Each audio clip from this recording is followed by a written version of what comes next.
Alright, so this morning I'm going to be listening to this piece by Führer called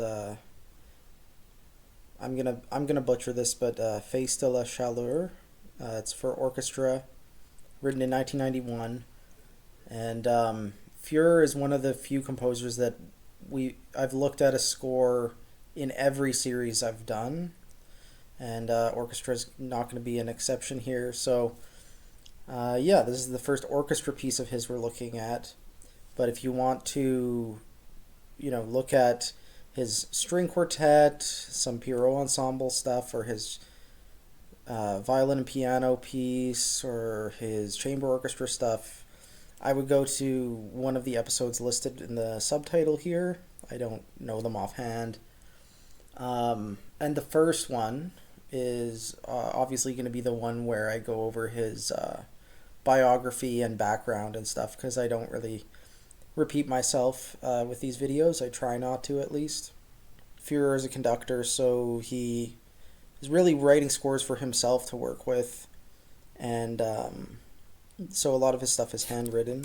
This piece is I'm calling it an orchestra because it's about 50 players, but it omits some like key members of the orchestra, and it's a little bit weird because it's spatialized around these three soloists.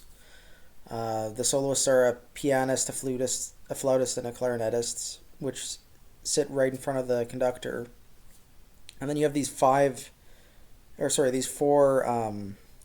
groups of players, which are pretty similar in construction. So the full instrumentation would be 4040 0440 for piano, and the strings would be like, I guess 84444, right? Or no, it would be 44444.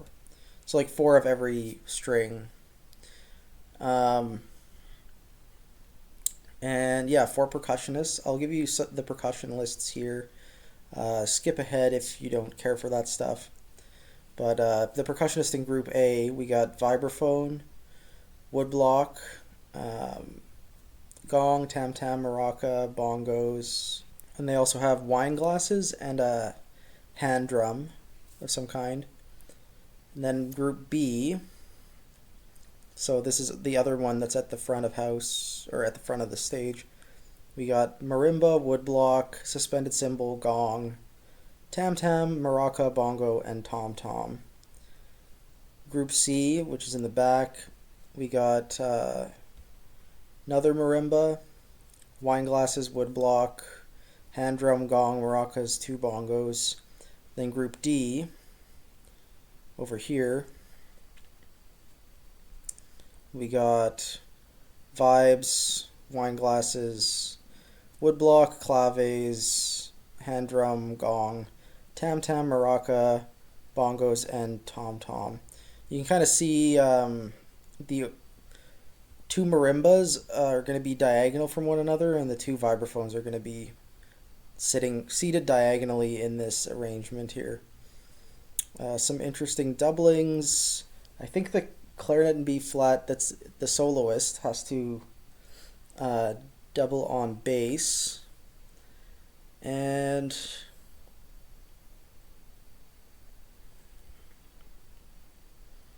I think that's it. There's a composer's note here that the wine glasses could be substituted by crotals, like bowed crotals, I think. And like a lot of spatialized scores, the orchestra order is changed to reflect the four groups. So they're listed in group order with the soloists in between groups B and C. Okay, so there are some performance notes. This we haven't had a lot of modernist scores in the series so far, so we haven't had a lot of performance notes. They're all in German, so I might just slowly scroll through them for those of you who are interested. There's a lot of stuff for flute. I'm not gonna bother translating this.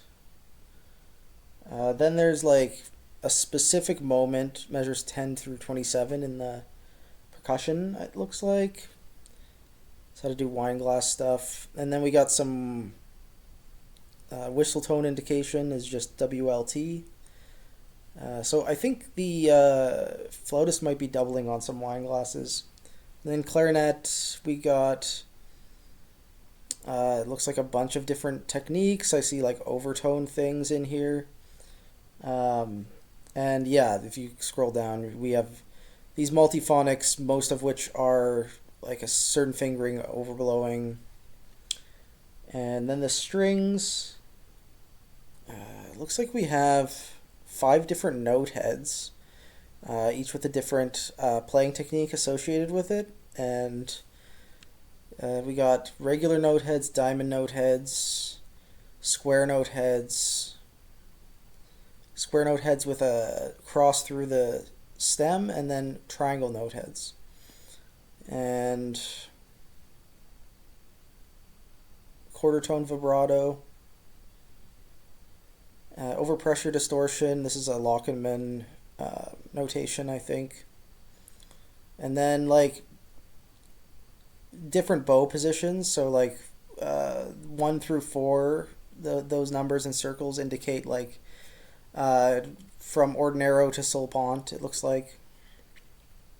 And then percussion's got a few things. If you would like to listen to the same recording that I'm listening to, it's in the video description. Okay, so with this piece, I've come to this weird situation where I've found like 3 or 4 different recordings of the piece, and all of them end here on page 32 of the score.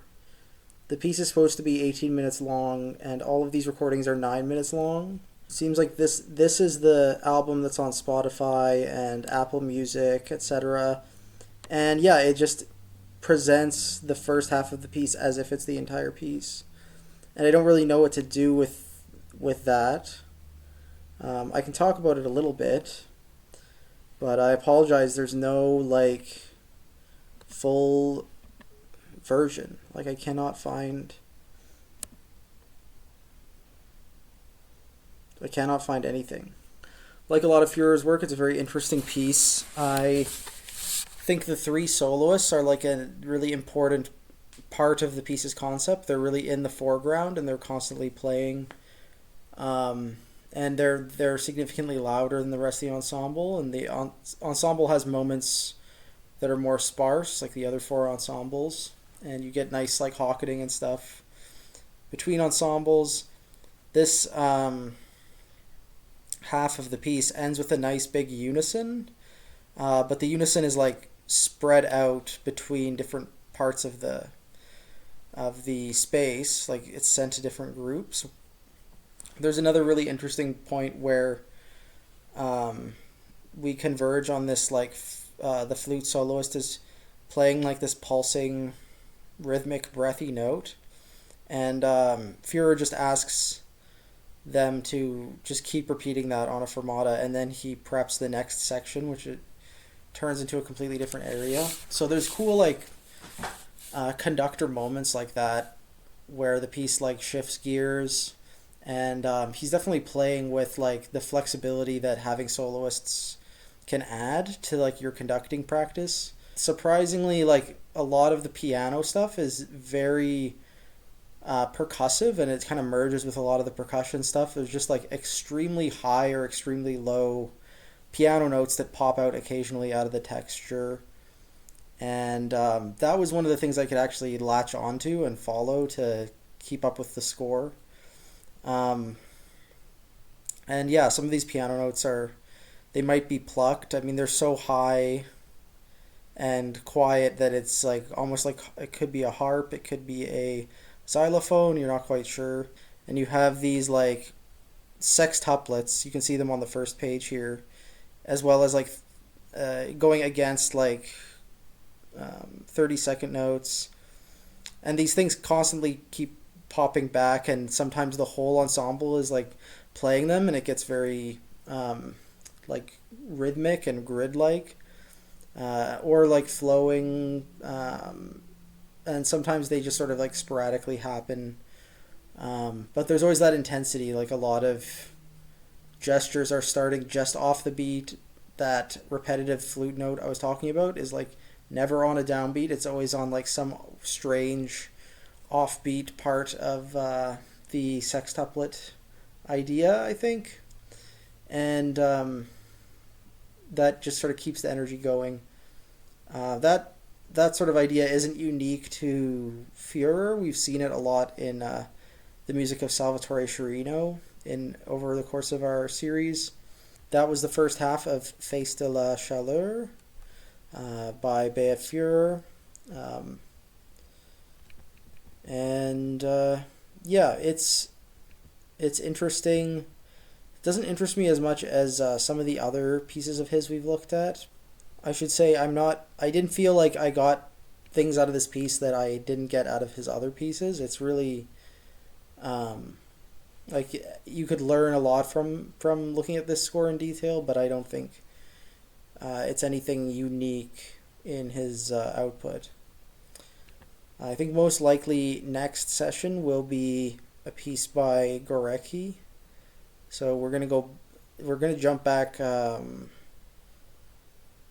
more than just a little bit more than 10 years.